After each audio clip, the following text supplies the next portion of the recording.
Shravan Kumar Tripathi city law college Janakipuram का प्रतिनिधित्व करते हुए आज के दिवस पर अपने विचार रखता हूँ। मुझे तो गर्व है कि मैं एक ऐसे विश्वविद्यालय से जुड़ा हुआ, मैं एक ऐसे महाविद्यालय सिटी लॉ कॉलेज का छात्र हूँ जिसने समय समय पर विभिन्न प्रकार के गांव में विभिन्न प्रकार की उन आबादियों तक जाकर के विधिक सेवा दिवस के कार्यक्रमों को मनाने का प्रयास किया है, विधिक सेवा शिविर लगाने का प्रयास किया है। और हाल ही में हमने जानकीपुरम के नजदीक नहुआखेड़ा गांव में उन लोगों तक विधिक सेवा पहुंचाई है, विधि के क्षेत्र में महत्वपूर्ण जानकारी पहुंचाई है जिसका लक्ष्य विधिक सेवा प्राधिकरण निर्धारित करता है। महोदय, ये वो निकाय है जो अनुच्छेद 14 विधि के समक्ष समता, अनुच्छेद 39 समान एवं निःशुल्क विधिक सहायता और भारतीय संविधान की स्वर्णिम प्रस्तावना में न्याय के शब्द के जो स्वरूप है, प्रतिष्ठा एवं अवसर की समता जैसे शब्दों की जो पराकाष्ठा है, वो विधिक सेवा प्राधिकरण के निर्देशों में हम लोग उसकी पूर्ति करते हैं। और इतना ही नहीं, अगर हम इसके थोड़ा सा इतिहास के बारे में जाएं तो हमें मालूम है कि विधिक सेवा प्राधिकरण अधिनियम 1987 का गठन है और 11 अक्टूबर 1987 को यह अधिनियम अधिनियमित तो जरूर हुआ, लेकिन 8 साल से ज्यादा समय के बाद आज ही के दिन 9 अक्टूबर 1995 को ये प्रवर्तित हुआ।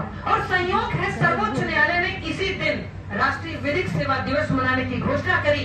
ये विधिक सेवा प्राधिकरण गरीब, शोषित, वंचित, धारा 12 में जो उल्लिखित है, अनुसूचित जाति, अनुसूचित जनजाति के समाज के लोगों तक, ऐसे निशक्त लोगों तक और जो भारतीय संविधान के अनुच्छेद 23 में दुर्व्यापार और बलाश्रम के पीड़ित लोग होते हैं, उनको सहायता देने का लक्ष्य बनाता है। और इतना ही नहीं, समय समय पर लोक अदालतों का आयोजन करता है, वैकल्पिक विवाद निस्तारण के रास्तों का भी सुझाव करता है। और ये वो निकाय है जो आज इस कार्यक्रम में पराविधिक स्वयं सेवकों को आमंत्रित करके विधि के क्षेत्र में एक नए कीर्तिमान स्थापित करने का प्रयास करता है। और इतना ही नहीं, हर जिले में PLV, अभी मैंने बताया पैरा लीगल एडवाइजर की जो तैनाती होती है, ये विधिक सेवा प्राधिकरण के माध्यम से होती है। और इनमें से अधिकांश प्रेरित होकर के बाद में विधि की योग्यता हासिल करके अधिवक्ता बनते हैं और विधि रूपी जो न्याय की जो सागर है, जो नदी है, उसमें अधिवक्ता रूपी नाव का सहारा लेके न्याय के उच्चतम प्रतिमानों तक हम पहुंचते हैं। और मैं आज जिक्र करना चाहूंगा, चूंकि अधिवक्ता समाज से लोग भी उपस्थित हैं, विधियों की जो विधि है, विधि शास्त्र, उसमें कभी लॉर्ड क्रॉस ने कहा कि jurisprudence is the study of fundamental concept of lawyers. विधि शास्त्र अधिवक्ताओं की मौलिक संकल्पनाओं का अध्ययन है।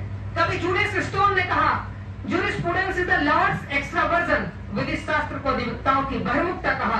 और मैं तो समझता हूँ हमारा विधि शास्त्र कहता है कि मनुष्य को समाज से पृथक नहीं किया जा सकता है, और जब समाज से पृथक नहीं कर सकते तो एक हम कैसे कर सकते हैं, और उसका जो सार है वो पारस्परिक न्याय है जिसमें कल्याण की भावना निहित है। और हम तो जानते हैं ड्यूकेट ने सामाजिक समेकता का जो सिद्धांत दिया, आज उन सिद्धांतों को परिकल्पित और परिलक्षित करने वाली संस्था विधिक सेवा प्राधिकरण है, जो धारा 3, 6 और 9 के माध्यम से क्रमशः राष्ट्रीय, राज्य और जिला इकाइयों तक पहुंचती है। आज के इस कार्यक्रम में मैं बहुत अधिक न कहते हुए इतना ही कहना चाहूंगा कि विधिक सेवा प्राधिकरण ही वो इकाई है, एकमात्र वो इकाई है जो भारतीय संविधान के भाग 4 में वर्णित मौलिक कर्तव्यों के प्रति वचनबद्धता को निर्देशित करता है। और इतना ही नहीं, बार काउंसिल ऑफ इंडिया के परामर्श से, उसके निर्देशन में विभिन्न प्रकार के विधि विश्वविद्यालयों में, महाविद्यालयों में कार्यक्रमों का आयोजन करता है। और इसके प्रभावी परिणामों के रूप में आज हम सब एकत्रित हैं। इसी के साथ राज्य विधिक सेवा प्राधिकरण को आज के इस अवसर पर, इस स्वर्णिम अवसर को सहभागी बनाने के लिए मैं बहुत बहुत आभार व्यक्त करता हूँ। बहुत बहुत धन्यवाद ज्ञापित करता हूँ।